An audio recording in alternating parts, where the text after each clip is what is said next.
Hello students, how are you? Hope all you are fine. उम्मीद है कि आप लोगों ने जो आपका लास्ट लेक्चर है वो हमें अच्छे से देखा होगा। अब लोगों को क्वांटम नंबर्स उम्मीद है कि समझ में आ गए होंगे कि what are the quantum numbers. ठीक है, उनको हम लोग आज यूज़ करने वाले हैं हमारी इलेक्ट्रॉनिक कन्फिग्रेशन लिखने के लिए। ठीक है, जो हम इलेक्ट्रॉनिक कन्फिग्रेशन बोहर मॉडल के बेसिस पे 2,8, 2,2, 2,8,1, 2,8,8,1 जो इस तरीके से जो भी इलेक्ट्रॉनिक कन्फिग्रेशन लिखते थे के एलिमेंट शेल को फिल करने के लिए, वो हम लोग हमारे बोहर मॉडल जो हमारा क्वांटम मॉडल है उसके अकॉर्डिंग देखेंगे। आप लोगों ने अक्सर सुना होगा ना टीचर्स को कहते हुए कि जो आपकी बोहर की कन्फिग्रेशन है वो आप फर्स्ट 20 एलिमेंट्स लिख सकते हो, 21st एलिमेंट के लिए कन्फिग्रेशन वो वैलिड नहीं होती। ठीक है, वो आप लोगों को यहाँ पे समझ आएगा कि क्यों वैलिड नहीं होता, और आप लोगों ने जो पढ़ा है कि मैक्सिमम 8 इलेक्ट्रॉन्स ही आ सकते हैं वो भी यहाँ पे फेल हो जाएगा फंडा। ठीक है, देखो कैसे उसको पढ़ने के लिए हम पहले 3 रूल्स पढ़ेंगे। ठीक है, जो फर्स्ट रूल है हमारा that is known as first principle या n+l रूल। देखो आप लोगों ने 9th क्लास में बोहर मॉडल में एक बोहर बरी स्कीम पढ़ी होगी।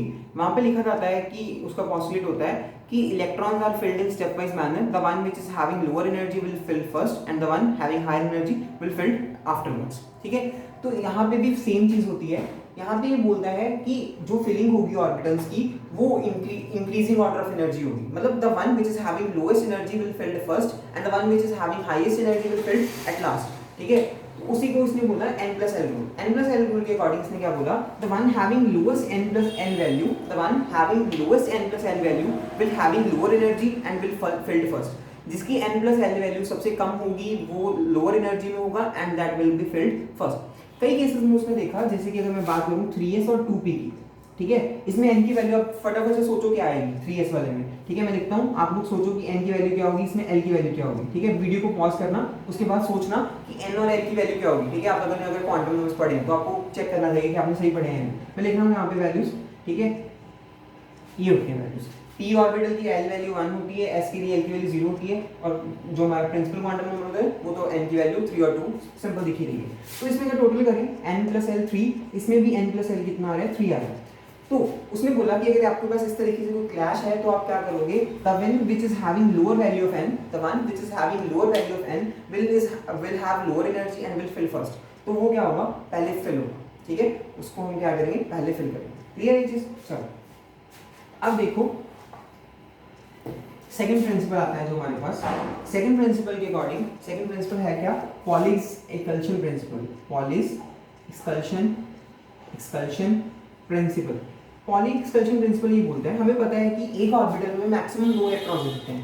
A single orbital can accommodate maximum 2 electrons. एक सिंगल ऑर्बिटल में 2 से ज्यादा इलेक्ट्रॉन्स कभी नहीं हो सकते, कम हो सकते हैं, ज्यादा इलेक्ट्रॉन्स 2 से कभी नहीं होंगे। तो पॉली एक्सकल्शन प्रिंसिपल क्या बोलता है कि the 2 electrons which are being filled in a same orbital, जो सेम ऑर्बिटल में फिल्ड है, can never have all the 4 quantum number value same. उनकी जो चारों क्वांटम नंबर वैल्यूज होंगी वो चारों की चारों कभी सेम नहीं हो सकती, मैक्सिमम 3 सेम हो सकती है। जैसे कि अगर मैं बात करूं इस वाली ऑर्बिटल में, मतलब इसका मतलब होता है प्लस हाफ स्पिन इलेक्ट्रॉन, इसका मतलब होता है माइनस हाफ स्पिन इलेक्ट्रॉन। देखो जो भी इलेक्ट्रॉन एक सेम ऑर्बिटल में एंटर करेंगे उनकी n वैल्यू मतलब उनका प्रिंसिपल क्वांटम नंबर, उनकी l वैल्यू मतलब एजीमुथल क्वांटम नंबर, उनकी m वैल्यू मतलब मैग्नेटिक क्वांटम नंबर, वो हमेशा सेम होंगे। दो electrons which occupy the same orbital will have all the 3 quantum number same, but they always have different spin quantum number। इनका spin quantum number एक दूसरे से हमेशा डिफरेंट होगा। देखो ये डिफरेंट क्यों होता है, सपोज ये मेरे पास 2 इलेक्ट्रॉन्स हैं, सपोज करो ये मेरे पास 2 इलेक्ट्रॉन्स हैं।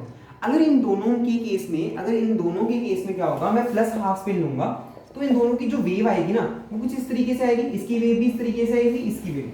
जब ये दोनों इंटरेक्ट करेंगे, पास में आएंगे, तो ये दोनों एक दूसरे को करेंगे, रिपेल करेंगे। तो अगर रिपल्शन होगी बहुत ज्यादा तो ऑर्बिट जो इलेक्ट्रॉन्स हैं वो पेयर अप नहीं हो पाएंगे, ऑर्बिटल में इकट्ठे नहीं रह पाएंगे। तो इसलिए क्या होता है, एक इलेक्ट्रॉन अपनी स्पिन क्या कर लेता है, ऑपोजिट कर लेता है। तो अल्टीमेटली जब इन दोनों वेव्स को मिलाया जाएगा तो वो नेट कैंसिल हो जाएगा।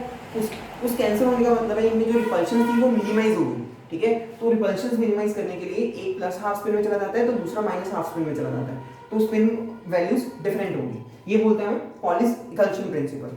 अब थर्ड प्रिंसिपल हमारे पास जो आता है या थर्ड रूल आता है दैट इज नोन एज हंस रूल ऑफ मैक्सिमम मल्टीप्लिसिटी। हंस रूल ऑफ मैक्सिमम मल्टीप्लिसिटी। देखो जो हंस रूल है ना मैक्सिमम मल्टीप्लिसिटी का, अब जो फर्स्ट रूल था वो उसने बोल दिया कि कैसे इलेक्ट्रॉन्स बिल्ड अप होंगे, मतलब फिल्ड होंगे। ठीक है, इसने बोल दिया कि चारों की वैल्यूज कभी सेम नहीं हो सकती। जो हमारा हंस रूल है, हंस रूल ये बोलता है कि the orbitals which are degenerate, मेरा वर्ड ध्यान से सुनना, degenerate orbitals which are degenerate orbitals का मतलब होता है the orbitals which are having same energy. अगर मैं 2p की बात करूं, p के लिए हमने पढ़ा था कि m की वैल्यूज क्या होती है, -1, 0 एंड +1, ये तीन पॉसिबल वैल्यूज होती हैं p के लिए। तो हमने पढ़ा था इसके लिए px, py एंड pz तीन ऑर्बिटल्स होंगे। जो तीनों ऑर्बिटल्स होते हैं नॉर्मल कंडीशंस, p के तीनों ऑर्बिटल्स क्या होते हैं, डीजेनरेट होते हैं, मतलब तीनों की एनर्जी क्या होती है, सेम होती है। तो अगर सपोज करो p ऑर्बिटल में इलेक्ट्रॉन्स को एंटर करना है, हमारे पास 3 इलेक्ट्रॉन है, हमारे पास कितने इलेक्ट्रॉन है, 3 इलेक्ट्रॉन है। 3 इलेक्ट्रॉन्स को फिल करने का तरीका एक तो ये है कि तीनों ऑर्बिटल्स को एक एक इलेक्ट्रॉन दे दो, एक तरीका ये है कि एक को 2 इलेक्ट्रॉन्स देके बाकी किसी एक को एक दे दो, यही तरीके हैं। तो जो हमारा हर्ट्ज रूल है वो बोलता है कि इस तरीके से इलेक्ट्रॉन की फिलिंग जो है वो गलत है। Until unless all the degenerate orbitals are not getting a single electron, जब तक उनमें सिंगल इलेक्ट्रॉन नहीं आता, मतलब हर एक ऑर्बिटल हाफ फिल्ड नहीं होता, तब तक उसमें क्या नहीं होगा, पेयरिंग नहीं होगी। Electrons will not pair until unless you are not getting a single electron in each degenerate orbital। जब तक जो डीजेनरेट ऑर्बिटल्स हैं, मतलब जिनकी एनर्जी सेम है, जब तक आप उनके केस में सभी में सिंगल इलेक्ट्रॉन फिल नहीं कर दोगे, तब तक आपके पास क्या नहीं होगा, पेयरिंग नहीं होगी। इलेक्ट्रॉन्स मतलब ऑपोजिट स्पिन का आके पेयर नहीं करेगा। तो इन तीनों रूल्स को स्टडी करने के बाद अब हम लोग इलेक्ट्रॉनिक कॉन्फ़िगरेशन पढ़ सकते हैं। देखो अब हम लोग इलेक्ट्रॉनिक कॉन्फ़िगरेशन पढ़ने लगे हैं, इन तीनों रूल्स को ध्यान में रखना और हम इलेक्ट्रॉनिक कॉन्फ़िगरेशन स्टडी करते हैं। ठीक है, हम लोग देखते हैं कि how to fill the electrons according to the quantum model. जो हम क्वांटम मॉडल इतने दिनों से पढ़ रहे हैं उसका कैसे बेनिफिट है हमें कॉन्फ़िगरेशन के लिए। देखो सबसे पहले एलिमेंट हमारे पास आता है हाइड्रोजन। मैं एलिमेंट हाइड्रोजन की बात करता हूँ। ठीक है, हाइड्रोजन में कितने इलेक्ट्रॉन्स होते हैं, नंबर ऑफ इलेक्ट्रॉन्स 1 होता है। ठीक है, तो जो इसकी कॉन्फ़िग देखो हमारे पास, चलो इससे पहले एक चीज और रहेगी वो करवा दूं मैं आपको। देखो n की वैल्यू 1 है तो l की वैल्यू पॉसिबल कितनी होगी, सिर्फ 0, क्योंकि हमने पढ़ा था l की वैल्यूज कहां से कहां वेरी करती हैं, 0 to n-1। n की वैल्यू अगर 2 है तो l की वैल्यू 0, 1 तो पॉसिबल है। अगर n की वैल्यू 3 है तो l की वैल्यू 0, 1 और 2 ये हो सकती है। n की वैल्यू 0 का मतलब s, 1 का मतलब p, s, p, 2 का मतलब d। तो इस अकॉर्डिंग हमारे पास 1 के लिए सिर्फ क्या बनता है, 1s, 2 के लिए 2s, 2p बनता है, कल हमने डिस्कस किया था, 3s, 3p बनता है, 3d बनता है और 4f बनेगा हमारे पास। ठीक है, तो इसी की हेल्प से मैं क्या करता हूँ, मैं लिखता हूँ ये चीज 1s, 1 में सिर्फ 1s होगा, सेकंड शेल में 2s और 2p होगा, थर्ड शेल में 3s भी होगा, 3p भी होगा और 3d भी होगा। अगर मैं फोर्थ शेल की बात करूँ 4s भी होगा, 4p भी होगा, 4d भी होगा। अगर मैं फिफ्थ शेल की बात करूँ 5s भी होगा, 4f भी होगा, यहाँ पे 5p भी होगा, 5d भी होगा, 5f भी होगा एंड सो ऑन, इस तरीके से चलता जाएगा। ठीक है, अब क्या करो, इलेक्ट्रॉनिक कॉन्फ़िगरेशन लिखने का एक शॉर्ट ट्रिक बता रहा हूँ, तरीका बता रहा हूँ। ठीक है, ये कोई मतलब नया तरीका नहीं है, हर इंसान ही इस तरीके से सीखता है। ठीक है, मैंने भी इस तरीके से सीखा था, आप भी सीख सकते हो इस तरीके से। देखो इस तरीके से क्रॉस लगा, इस तरीके से लिखो पहले फिर क्रॉस लगा।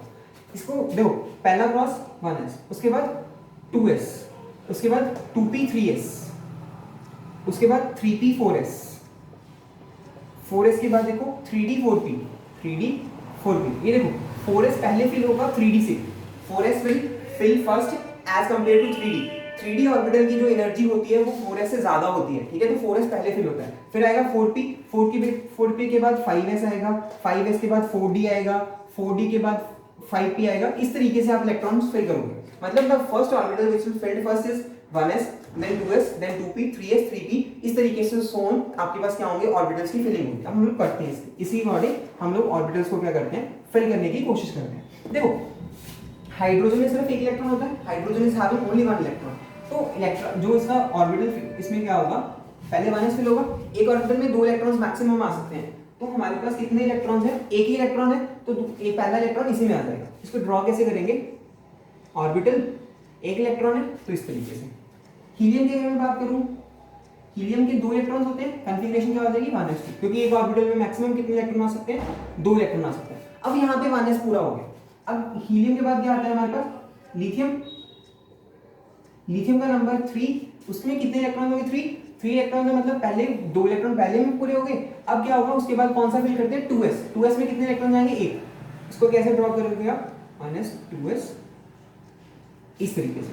इसको लिखने का एक और तरीका होता है, आप लोग बुक्स में लिखा देखोगे 2s1। इसका मतलब होता है कि हीलियम तक की कॉन्फ़िगरेशन यहाँ तक फील्ड है, उसके बाद की कॉन्फ़िगरेशन है।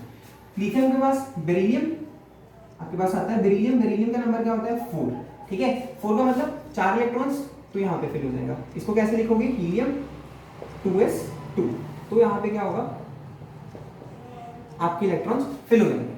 ठीक है, अब अगर मैं बात करूं बेरिलियम के बाद क्या होगा, अगर मैं ऑक्सीजन की बात करता हूँ चलो डायरेक्ट, अगर मैं ऑक्सीजन की बात करूं, ऑक्सीजन 8th नंबर पे आता है हमारे पास, 8th नंबर वाले की कॉन्फ़िगरेशन, हीलियम का फील्ड होगा 2s 2p, देखो 2 इलेक्ट्रॉन इसमें फील्ड है, 2 इसमें, 4 तो फील्ड है, 2p में कितने आएंगे, 4 आएंगे। तो अब इसको कैसे फिल करोगे आप, 1s यहाँ पे लिख लो, 1s 2s 2s 1s 1s 1s 1s 2s, 2p में कितने इलेक्ट्रॉन आने, 4। पहले क्या करो, सभी में एक एक फिल करो, पहले क्या करो, सभी में एक एक फिल करो। अब 4th इलेक्ट्रॉन की क्या करवा दो, पेयरिंग करवा दो। अगर मैं बात करूं हमारी नियॉन की, नियॉन 10th नंबर पे आता है, 10th नंबर पे आता है, तो 2 इलेक्ट्रॉन्स और एंटर हो जाएंगे इसमें, तो वहां पे क्या लिखोगे, हीलियम 2s2 2p6। अब ये भी नोबल गैस है। अब अगर सोडियम की कॉन्फ़िगरेशन लिखनी है आपको, सोडियम की कैसे लिखोगे आप, हमारा नियॉन तो कंप्लीट है, अब 4p के 2p के बाद देखो क्या फिल करना था, फटाफट से चेक करो। 2p के बाद फिल करेंगे हम लोग 3s, 3s में कितने इलेक्ट्रॉन आएगा, एक इलेक्ट्रॉन। तो 2p तक फिल होके यहाँ पे एक 3s का बॉक्स बना देना, उसमें कितने इलेक्ट्रॉन आएंगे, एक इलेक्ट्रॉन। तो इस तरीके से आप लोग क्या करोगे, इलेक्ट्रॉन्स की फिलिंग करोगे। This is the way how to fill the electron. अब आप लोग ट्राई करना फर्स्ट 20 एलिमेंट्स की, ठीक है, आप लोग ट्राई करना फर्स्ट 20 एलिमेंट्स की इलेक्ट्रॉन की कॉन्फ़िगरेशन, ठीक है। देखो मैंने तो कुछ चुनिंदा 5-4 एग्जांपल्स किए हैं, आप फर्स्ट 20 एलिमेंट्स के एग्जांपल ट्राई करना। उसके बाद नेक्स्ट लेक्चर में मैं आपको करवाऊंगा 21st to 30th एलिमेंट की। अगर आपको फर्स्ट 20 एलिमेंट्स की समझ में आ गई तो आपको फिर समझ में आएगी कि 21st to 30 कैसे लिखनी है। अब हमारे पास जो लेक्चर्स बचे हैं, एक या 2 बचा है इस चैप्टर का, ठीक है, उस चैप्टर लेक्चर्स में कंप्लीट हो जाएगा। अदरवाइज तो मैं आज भी काफी करवा देता, बट पहले आपको ये 20 एलिमेंट्स तक की समझने की जरूरत है। तो आप इस लेक्चर तक देखने के बाद आप फर्स्ट 20 एलिमेंट्स की कॉन्फ़िगरेशन लिख के देखिएगा, उसके बाद हम लोग नेक्स्ट कंटिन्यू करेंगे। ठीक है, थैंक यू फॉर वॉचिंग।